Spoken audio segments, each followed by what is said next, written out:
Ανοίξτε το μικρόφωνο, κυρία Λινού. Συγγνώμη γιατί έσπασα και εγώ με αυτό. Θέλω σοβαρότερη στα θέματα του νομοσχεδίου. Ήδη έχω αναφερθεί σε θέματα δικαιωμάτων και προσωπικά δεδομένα προχθές, που αφορούν κυρίως παιδιά και εφήβους, και νομίζω ότι πήρα τη διαβεβαίωση από εσάς, κύριε Υπουργέ, ότι θα αναδιατυπωθεί και αυτό θα είναι πολύ σημαντικό. Εκείνο που θέλω επίσης να επισημάνω σαν ένα πιθανό πρόβλημα είναι ότι όταν παρουσιάζατε τα ωφέλη που θα έχει η οργάνωση του προγράμματος, αναφερθήκατε ότι θα αξιοποιηθούν στοιχεία από την ΙΔΙΚΑ σχετικά με τις θεραπείες που απαιτούνται, είτε φαρμακευτικές είτε άλλες μορφές. Θα ήθελα εδώ να επισημάνω, και αυτό οφείλεται και στη γνώση μου την επιδημιολογική, ότι πολλά από τα προβλήματα μπορεί να είναι αρκετά σπάνια. Και όταν η ανάλυση χρειαστεί να γίνει σε επίπεδο τοπικό, είναι πιθανόν οι άνθρωποι οι οποίοι χρειάζονται τη συγκεκριμένη θεραπεία να είναι 2-3 και επομένως να είναι πολύ εύκολο να προσωποποιηθούν. Γι' αυτό νομίζω ότι χρειάζεται ιδιαίτερη προσοχή για να δείτε αυτό το δικαίωμα, να μην, δηλαδή προσπαθώντας να βοηθήσουμε κάποιους ανθρώπους, τους στερήσουμε από τα βασικά τους δικαιώματα.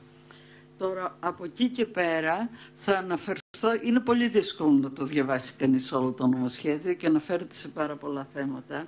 Εγώ θέλω να αναφερθώ, αναφέρθηκε και ο εκπρόσωπός μας, ο κύριος Παναγιωτόπουλος, που είναι και γιατρός, στις εξουσιοδοτικές διατάξεις. Αυτή τη στιγμή έχουμε μόνο σε 3 άρθρα 39 ή 40 εξουσιοδοτικές διατάξεις. Όταν προσπάθησα να διαβάσω την πρώτη, στο άρθρο 76, πήγα να χαρώ γιατί μιλάει για πρόληψη και έχουμε όλοι τις αδυναμίες μας. Βλέπω όμως ότι παραπέμπτεται το όλο θέμα σε κοινή απόφαση των Υπουργών Υγείας, Παιδείας, καλά, θρησκευμάτων και αθλητισμού και των κατά περίπτωση συναρμόδιων υπουργών, ο σχεδιασμός, η ανάπτυξη, η κάθε αναγκαία λεπτομέρεια για τη διαμόρφωση της υλοποίησης κοινών προγραμμάτων ενημέρωσης, παιδιών, γονέων, μπέρδεμα των εκπαιδευτικών, των επαγγελματιών ψυχικής υγείας. Όσο το διάβαζα μου έδινε την εντύπωση, και ελπίζω να μην προσβάλλω κανέναν προσωπικά, ότι είναι είτε μετάφραση από άλλο κόσμο, από άλλη χώρα που δεν υλοποιείται εδώ, είτε αποτέλεσμα τεχνητής νοημοσύνης. Δεν είναι δυνατόν να περιμένουμε από μια οικία στην οποία θα συμμετέχουν 2 έως 3-4 υπουργοί, να κάνει όλα αυτά τα πράγματα για την πρόληψη των ψυχιατρικών νόσων.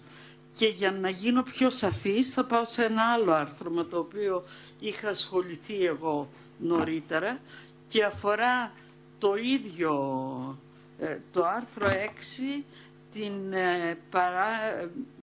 την περίπτωση 3 Δέλτα. Εκεί λοιπόν τι περιγράφεται? Περιγράφεται τι θα γίνει με την λειτουργία του νοσοκομείου ψυχικής υγείας στην Θήβα, στις φυλακές της Θήβας. Ήδη το Δεκέμβριο του 2023 είχα καταθέσει επίκαιρη και βασιζόμουν στο γεγονός ότι μετά από έναν κόλαφο που υποστήκαμε για τις συνθήκες διαβίωσης των ψυχιατρικών ασθενών στα νοσοκομεία μας, υπήρχε ένας νόμος, ο οποίος, ένα νομοσχέδιο το οποίο πέρασε το 22, έχω και τον αριθμό εδώ, το 4985, με το οποίο αποφασίστηκε να έχουμε ψυχιατρικό νοσοκομείο στη Θήβα. Εδώ, εκτός από αυτό, και αυτό ήταν αποτέλεσμα έκθεσης της χώρας μας και κριτικής από το Συμβούλιο της Ευρώπης. Τώρα στην κοινή απόφαση που προβλέπεται από το συγκεκριμένο άρθρο εμπλέκεται πάλι η Προστασία του Πολίτη, το Υπουργείο Προστασίας του Πολίτη και το Υπουργείο Υγείας, τόσα χρόνια μετά για ένα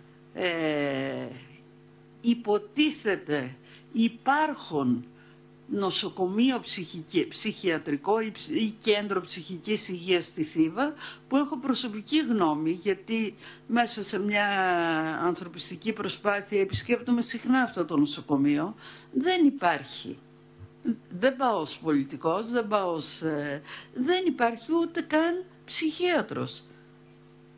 Και τι κάνουμε δηλαδή? Το 99 ή το 20 καταδικαζόμαστε. Το 22 νομοθετούμε. Το 23 παίρνω απάντηση από συγκεκριμένο υπουργό, του άλλου Υπουργείου της Προστασίας του Πολίτη, ότι επικοινωνεί με το Υπουργείο Υγείας και θα λυθεί το θέμα μαζί με το νομοσχέδιο. Και στο νομοσχέδιο αναφερόμαστε στο συγκεκριμένο νοσοκομείο σαν να υπάρχει και λέμε ότι πώς θα συνεργαστεί αυτό το νοσοκομείο ή πώς θα συνυπάρξει με άλλα κέντρα. Ουσιαστικά για μένα με προσβάλλει και σαν γιατρό και σαν άνθρωπο, προσβάλλει και την νοημοσύνη μου, δηλαδή τι πρόκειται να κάνουμε? Απλώς νομίζω ότι αν είναι έτσι όλο, που φοβάμαι ότι όλες οι τροποποιήσεις ή τέλος πάντων οι εξουσιοδοτήσεις που δίνουμε χωρίς περιορισμό χρόνου στους αρμόδιους υπουργούς, και αυτό προσταθεί και με τις μετά από τις διατάξεις και με τις μεταβατικές αποφάσεις, τι θα συμβαίνει δηλαδή μέχρι να εκδοθούν οι οικία, αυτό ουσιαστικά μας κοροϊδεύει. Και θα έλεγα, αν είναι έτσι όλο το νομοσχέδιο, κύριε Υπουργέ, μας προσβάλλει σαν ανθρώπους, μας προσβάλλει σαν κοινοβούλιο, αποσύρτε το. Αποσύρτε το, διορθώστε το και τότε να έρθουμε να συζητήσουμε πραγματικά για την υγεία των ανθρώπων.